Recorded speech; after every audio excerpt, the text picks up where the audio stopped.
The city water tower has a height of 50 feet and a diameter of 20 feet. Part A, how many gallons of water will it hold? Part B, if 1 gallon of paint covers 300 square feet, how many whole gallons would need to be purchased for this paint to paint this structure? Okay, so there's your information. We want to know how many gallons of water it'll hold, and we want to know how many gallons of paint it would take to cover the outside of it. Here is your picture. Although my hand drawings aren't so great, here is your picture. And we have a conical section, a cylindrical section, and a hemispherical section. Okay? And so in my brain, when I see this, I want to go ahead and start with part A. Okay? And I'm going to do part A down here. Part A, I want to know how many gallons of water it will hold. That is a volume measurement. Now I look and I say, okay, I have a cone, I have a cylinder, and I have a half sphere. A cone, a cylinder, and a half sphere. So I need to know the volume of a cone, the volume of a cylinder, and the volume of half a sphere. So I say, okay, fine. Cylinder plus cone plus half a sphere. Okay? The volume of a cylinder is pi r squared h. The volume of a cone is 1/3 pi r squared h. And the volume of a sphere is 4/3 pi r cubed. And I'm going to put 1/2 in front of that. Okay? So now I need to go back and figure out what is the radius and what is the height. Well, the cylinder, it tells us in the problem that the diameter is 20 feet. Okay? So if the diameter is 20, I know the radius is 10. So this is pi times 10 squared. And the height of the cylinder is 25 feet. So that's pretty much a given. 25 feet. Okay, so I've got my cylinder figured out. Now let's look at my sphere. Okay, we talked about this in a previous video. If a sphere has a radius of 10 feet, then that radius is going to go all over the sphere. So from this bottom of the cylinder to the bottom of the water tower would also be 10 feet. Okay, would also be 10 feet. So this will be 1/2 times 4/3 times pi times 10 cubed. Okay. Now I go back to my cone. 1/3 pi. I know the radius is 10. I need to know the height of the cone. Okay.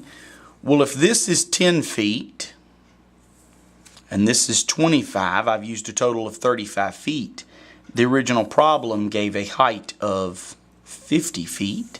So 25 and 10 make 35. I need another 15 feet. So I could go ahead on my picture and denote that this height is 15 feet for the cone. 15 feet.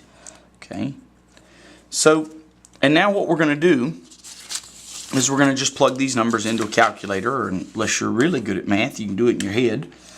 And so if I do the volume for the cylinder, I get 7,854. The volume of the cone, I get 1,571. And the volume of the half sphere, I get 2,094. Okay? So you multiply each of these and you do the math and you get these three numbers. Then you add these three numbers together. When you add these three numbers together, 7854, 1571, and 2094, you get 11,519 cubic feet. Okay? And in a typical high school math problem, we would be done. There, you found the volume. But they don't want the volume in cubic feet. The city and its residents we don't measure water in cubic feet usually. We measure it in gallons. How many gallons of water do we actually have? So what do? We have to convert this. It's a really simple conversion. 1 cubic foot of water, or any liquid for that matter, is 7.48 gallons. Okay, so just take this number times 7.48. And I will tell you, if you're in my face-to-face class and you watch this video, you can't just take this number times 7.48 and tell me that's the answer. You have to show me these units or I don't count your work, okay? I really don't want to hear you just multiply this by 7.48. I want to see why you multiply it by 7.48, okay? So we take 11,519 times 7.48 and we get 86,000. 162.12 yada yada yada gallons, okay? And we're going to round this because let's face it, folks, if you use so much water that those last 2 or 3 gallons matter, you need a bigger water tower. And so we typically round something like this, and I look at our original dimensions. I mean, 20 feet and 50 feet. 20 feet and 50 feet. Those are 1 or 2 significant digits. So I take this final answer and I round it to 2 significant digits, and I say this is approximately 86,000 gallons. This will hold approximately 86,000 gallons of water. Okay? So that's the volume of this water tower. That's how much water we have to work with. Now, part B said, if a gallon of paint covers 300 square feet, how many whole gallons would we need to purchase to paint this structure? And again, I look at cylinder, cone, and sphere. What am I going to paint? A cylinder, a cone, and a sphere. So I say, okay, fine. Cylinder, so this is part B, cylinder plus cone plus sphere. Okay? But this time we're not going to write volume equations. This time we're going to write surface area equations. And I'm going to write the equations and then I'm going to delete some stuff. I'm going to explain what I'm going to do. So here we go.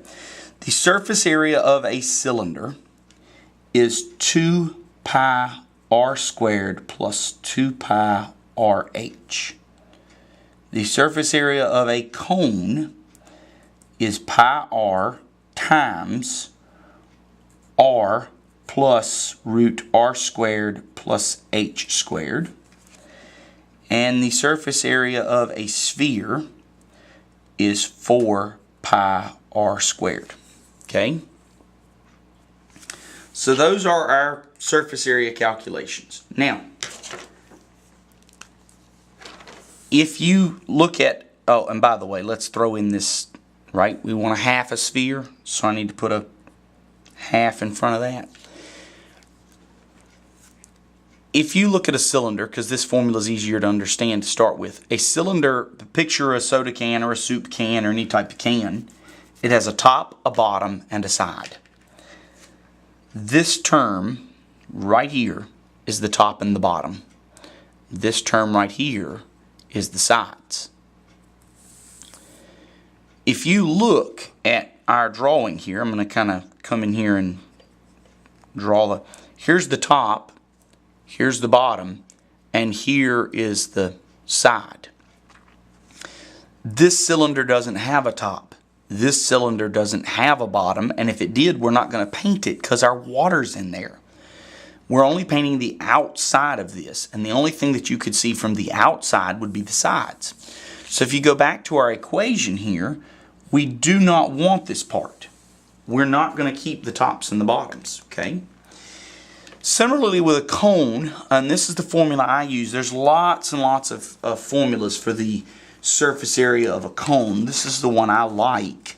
But there are others out there that have a term that's usually L or S, and that L or that S is the slant height. The slant height is just this r squared plus h squared. This is the version I like to use, okay? And if I take this pi r and I distribute it, I get pi r squared. Pi r squared is the area of a circle, okay? And if you look at your cone, the bottom of the cone is a circle. We are not going to paint this. See, here's our cone. We only want to paint this part. Okay?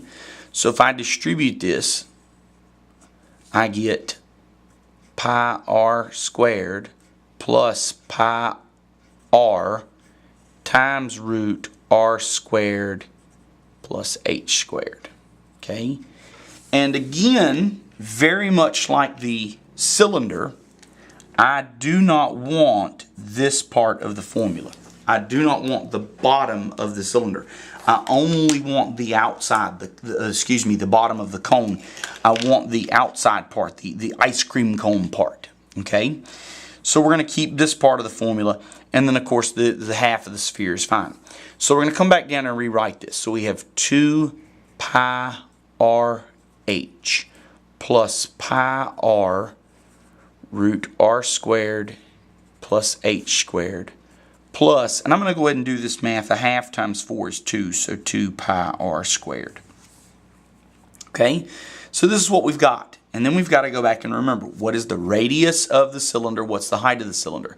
What's the radius of the cone? What's the height of the cone? What's the radius of the sphere? Okay, all right, so this is going to be 2 times pi times 10 times 25. Okay, the cylinder has a height of 25. And this is going to be pi times 10 times 10 squared plus 15 squared, because the cone has a height of 15. And then 2 times pi times 10 squared. And if I do all of that, the cylinder gives me 1,571. The cone gives me 566. And the sphere gives me 628. And if I add those three numbers together, I get 2,765, excuse me, a little dyslexic, 2,765 square feet. And you got to really keep up with this. These are surface area formulas. They will give me square footage. Now, I wasn't asked to find surface area. I was asked to find how much paint to buy. So what do? I go back to the original problem. I need another conversion factor. They gave me a conversion factor in the problem. They said 1 gallon covers 300 square feet. So what do? We put 300 on the bottom because square feet and square feet cancel. So we take 2765 divided by 300. Just kind of ignore this part right here. Ignore this part right here. 2765 square feet divided by 300, and I get 9.216 gallons. And this is the part that drives people crazy, because all your lives, if I told you to round that to a whole number, you were taught to round 9.2 down to 9. If you round this down, you will not have enough paint to paint your water tower. You have to round it up. You do not have a choice. So if I round this up, what do I get? 10 gallons. You're going to go to your local home improvement store and buy 10 gallons of paint to paint the city water tower. Okay? So I hope you learned something. I hope you enjoyed it. And if you have any questions, please let me know.